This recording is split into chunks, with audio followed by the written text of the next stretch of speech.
Selamat malam, Ibu dan Bapak sekalian. Persekutuan doa malam ini diambil dari Mazmur 119 ayat 9. Dengan apakah seorang muda mempertahankan kelakuannya bersih? Dengan menjaganya sesuai dengan firman-Mu. Ibu Bapak dan saudara-saudara, seorang pemuda datang kepada pendeta, mengeluhkan pergumulan imannya. Pemuda ini merasa terganggu dan marah karena perilaku banyak orang Kristen yang jadi pemfitnah, gosip kesana kemari, suka pamer, tidak jujur, iri hati, sombong, memandang muka, pencemburu, dan munafik. Pemuda ini muak dan menyatakan keinginannya untuk tidak lagi ke gereja. Percuma jadi orang Kristen, begitu katanya. Saudara, setelah mendengar keluhannya, pendeta berkata, "Aku mengerti, tapi sebelum engkau pergi, datanglah untuk terakhir kali ke gereja minggu depan, dan aku akan minta engkau melakukan sesuatu." Saudara, pemuda tersebut menyanggupinya, dan minggu depan ia datang ke gereja, sampai kebaktian selesai, dan bertemu pendeta yang memberikan sebatang lilin yang menyala kepada pemuda itu dengan berpesan, "Tolong bawa lilin ini berputar mengelilingi lokasi gedung gereja ini dengan hati-hati. Jangan sampai apinya mati. Aku menunggumu di dekat mimbar." Berjalanlah pemuda itu berkeliling gedung dengan hati-hati, membawa lilin yang menyala itu, dan akhirnya sampai kembali kepada pendeta, dan lilin yang masih menyala itu diletakkan di meja di depan mimbar. Pendeta bertanya, "Selama tadi berkeliling, apakah kamu mendengar gosip-gosip? Apakah kamu melihat si pemfitnah dan mereka yang munafik? Apakah kamu bertemu dengan mereka yang pamer kekayaan?" Pemuda tadi menggelengkan kepalanya, dan pendeta bertanya, "Mengapa?" Jawab si pemuda, "Karena aku berkonsentrasi pada nyala lilin di tanganku." Ibu Bapak dan saudara-saudara, begitulah yang terjadi apabila kita berfokus pada Tuhan selama perjalanan iman kita di dunia.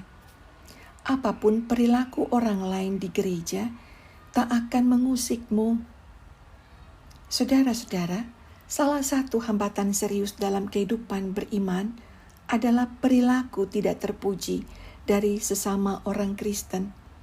Ini membuat orang kecewa, marah. Tidak jarang, kepahitan berlarut sehingga membuat orang pergi meninggalkan komunitas gerejanya, atau tidak melayani, atau tidak ke gereja sama sekali. Saudara-saudara, sesungguhnya dimanapun kita bergereja, suasana seperti itu pasti ada. Rasul Paulus juga mengalami serbuan perilaku tidak terpuji, kepalsuan, kemunafikan, dan motivasi tersembunyi dari pelayan-pelayan dan aktivis gereja. 1 Korintus pasal 3 ayat 1-9. Namun, Rasul Paulus hanya mau berfokus pada Kristus, agar Injil Kristus diberitakan. Dari dulu sampai sekarang ada penginjil palsu, ada penginjil asli, itu urusan mereka dengan Tuhan.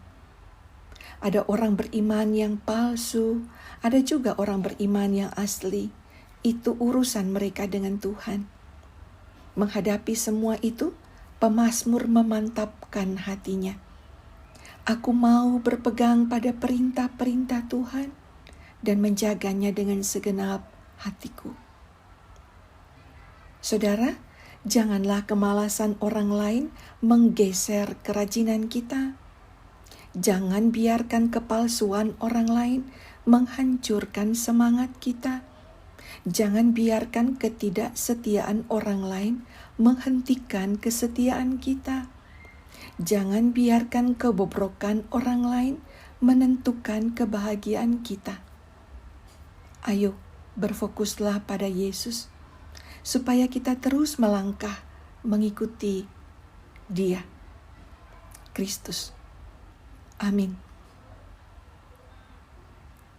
Bapak, Ibu, dan Saudara, mari kita tundukkan kepala dan berdoa. Tuhan, betapa seringnya kami tersandung oleh ucapan, sikap, dan perbuatan orang lain. Betapa sering pasang surut iman kami ditentukan oleh tingkah sesama orang-orang beriman.